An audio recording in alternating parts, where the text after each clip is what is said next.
گزشتہ 1.5 ماہ علیل رہا۔ عدالت اتنی شدید تھی کہ ڈاکٹروں نے ذہنی دباؤ سے بچنے کے لیے نیوز چینل، سوشل میڈیا اور اخبار دیکھنے سے بھی گریز کی ہدایت دی تھی۔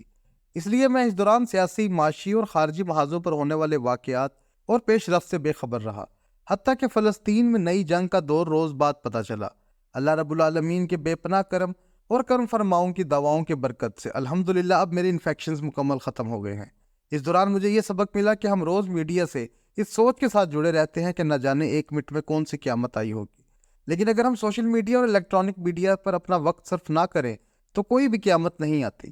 دوسرا سبق یہ ملا کہ ہم میں سے ہر کوئی اپنے آپ کو بہت اہم سمجھتا ہے، حالانکہ ہم نہیں ہوں گے یا اس دنیا سے جائیں گے تو 2 دن بعد ہماری جگہ کوئی اور پر کر دے گا۔ اس لیے اللہ نے سورہ آل عمران میں ارشاد فرمایا ہے، اور یہ دن ہے جو ہم لوگوں کے درمیان پھیرتے رہتے ہیں۔ میری غیر حاضری کے دوران ملکی سطح پر کچھ اچھے اور حوصلہ افزا اقدامات بھی ہوئے، جن میں ڈالر کی روپے کے مقابلے میں قدر میں کمی اور میاں نواز شریف کی واپسی جیسے اقدامات شامل تھے۔ لیکن ایک تو فلسطینیوں کے خلاف اسرائیل کی نئی بربریت کے آغاز، اور دوسرا افغانستان اور پاکستان کی بڑھتی ہوئی کشیدگی سے بڑا دکھ ہوا۔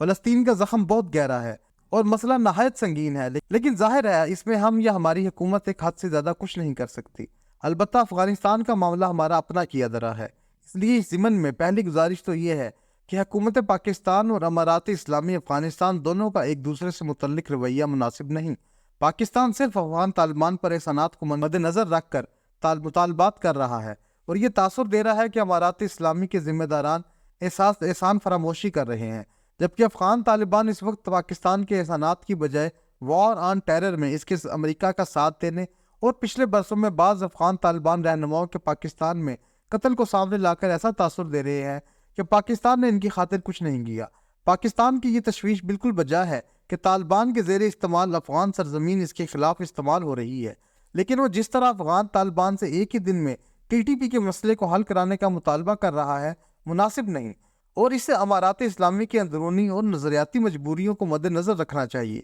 دوسرا، ماضی قریب میں پاکستان نے افغان طالبان کو ایک عذر بھی ہاتھ دے دیا ہے۔ ہماری موجودہ سیاسی اور عسکری قیادت یقیناً اس عمل کے مخالف تھی یا اس میں شریک نہیں تھی، لیکن طالبان تو پاکستان کو جنرل باجوہ اور جنرل حافظ عاصم منیر یا پھر عمران خان اور شہباز شریف کے تناظر میں نہیں دیکھتے۔ وہ یہ کہتے ہیں کہ ریاست پاکستان نے جنرل باجوہ اور جنرل فیض حمید یا پھر عمران خان کے کہنے پر ہم نے ٹی ٹی پی کو پاکستانی نمائندوں کے ساتھ مذاکرات کے لیے بٹھایا، لیکن معاملے کو منطقی انجام تک پہنچائے بغیر پاکستان نے یک طرفہ طور پر وہ سلسلہ ختم کیا۔ اس طرح ہمارے ماضی کے انصار اور محسن کے سامنے ہماری اخلاقی پوزیشن کمزور ہو گئی۔ امارات اسلامی کی طرف سے یہ غلطی ہو رہی ہے کہ وہ صرف افغانستان میں رہنے والے افغانوں کے مسائل کو اپنی ذمہ داری سمجھتے ہیں، حالانکہ اگر امارات اسلامی کی کسی قدم کے رد عمل میں مہاجرین کو کوئی تکلیف پہنچتی ہے تو روز قیامت اس کا بھی امارات اسلامی کے ذمہ داران سے پوچھا جائے گا۔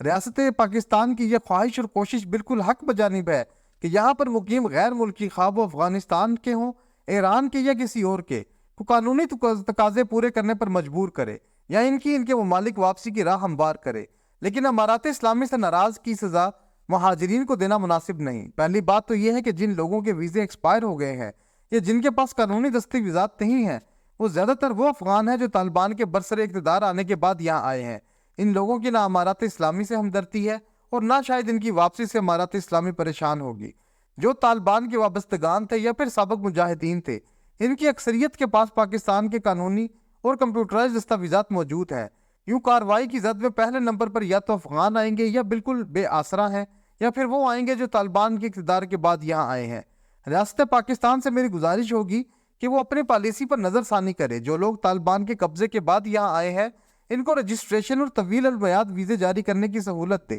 اسی طرح یو اے ای کی حکومت کی طرز پر امیر افغانیوں کے لیے 10 سال کی گولڈن ویزے جاری کرنے،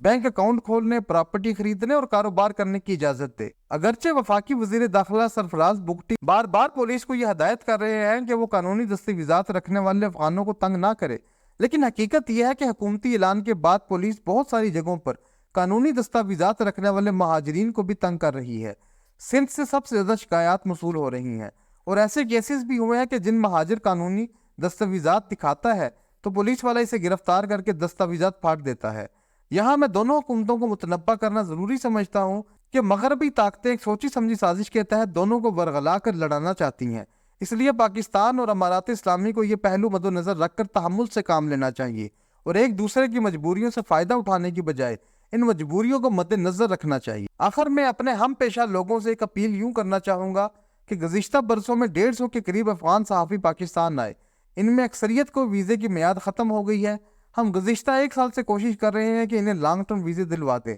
لیکن کہیں نہ کہیں سے رکاوٹ حائل ہو جاتی ہے، جبکہ وہ بیچارے گھروں سے باہر نہیں نکل سکتے اور نہ کوئی روزگار حاصل کر سکتے ہیں۔ میں وزیر اعظم انوار الحق کاکڑ، وزیر داخلہ سرفراز بگٹی اور دیگر متعلقہ بااختیار لوگوں سے دردمندانہ اپیل کرتا ہوں کہ وہ انسانی ہمدردی کی بنیاد پر فی الفور ان مرد و خواتین افغان صحافیوں کو لانگ ٹرم اور ورکنگ ویزے جاری کریں۔